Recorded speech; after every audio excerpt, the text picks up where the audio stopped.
Alam mo, circumferential road lang ang kailangan pagawa ng gobyerno para mapadali ang evacuation.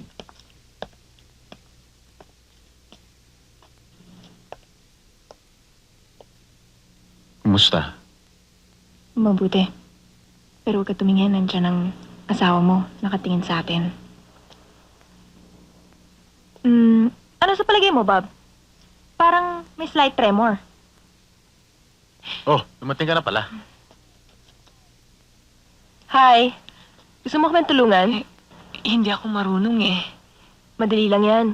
Itong seismograph ang nagmamonitor ng volcanic earthquakes. Lumabas dito sa plano. Parehong pareho.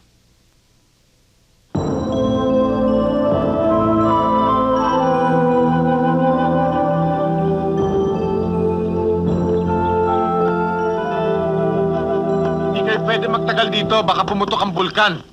Hindi na puputok ang bulkan. Kami ho magsasabi nun. Trabaho ho namin yon. Buhay namin yon. Alam nyo, Ale, Bob, ako na lang kayang kakausap sa kanila. pabayaan mo nga ako, Marlon. Mga ninuno pa namin dito na nakatira. Kilala namin ng bulkan. Alam namin kung kailan siya puputok at kailan hindi. Lagi mo lang sinasabing puputok ang bulkan. Kaya pati hanap buhay namin napeperwisyo. Gusto lang ho naming makatulong. Mapapahama kayo kung hindi kayo makikinig. Alam nyo, kung gusto nyo talaga kaming tulungan, ay iintindihin ninyo kami. Ayaw naming umalis sa lugar na ito. Ang mga ninuno namin, ang mga kamag-anak namin at ang mga anak namin ay dito na nabuhay. Naintindihan mo ba yon? Paano namin maiiwan ang lugar na ito?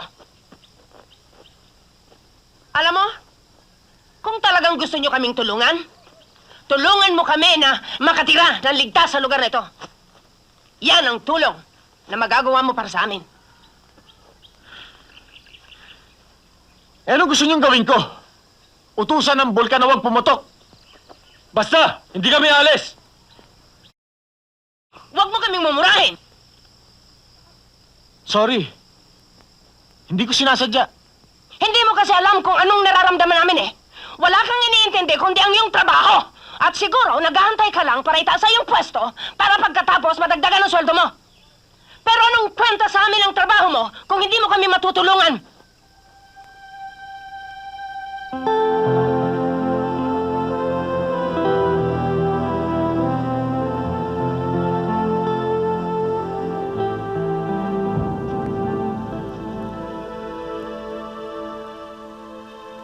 Hindi ko alam kung nagkakamali ako ng handling sa kanila.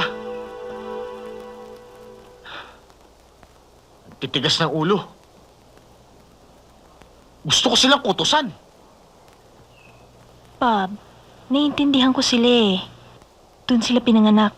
Doon sila nabubuhay. Hindi basta madaling iwan ang minamahal mo. Noong 1965, nung ang papa ang isa sa mga nasa na volcanologist dito, nagkamali siya ng reading.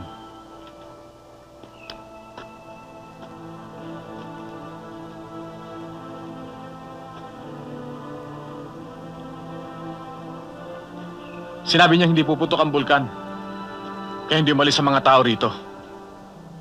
Pero pumutok. Marami ang namatay.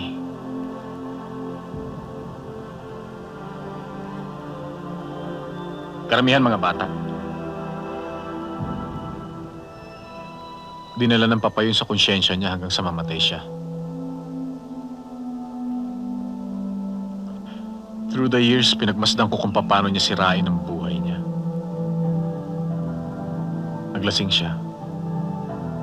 Pinabayaan ang trabaho. Nahiyang humarap sa tao. Tuwing tinitingnan ko siya, para bang palagi siya maiiyak.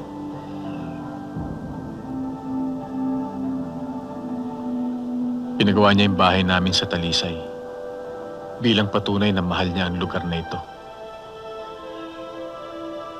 Pinagsisihan niya ng labis ang mga kasalanan niya. Pero kailanman ay hindi niya pinatawad ang sarili niya hanggang sa mamatay siya.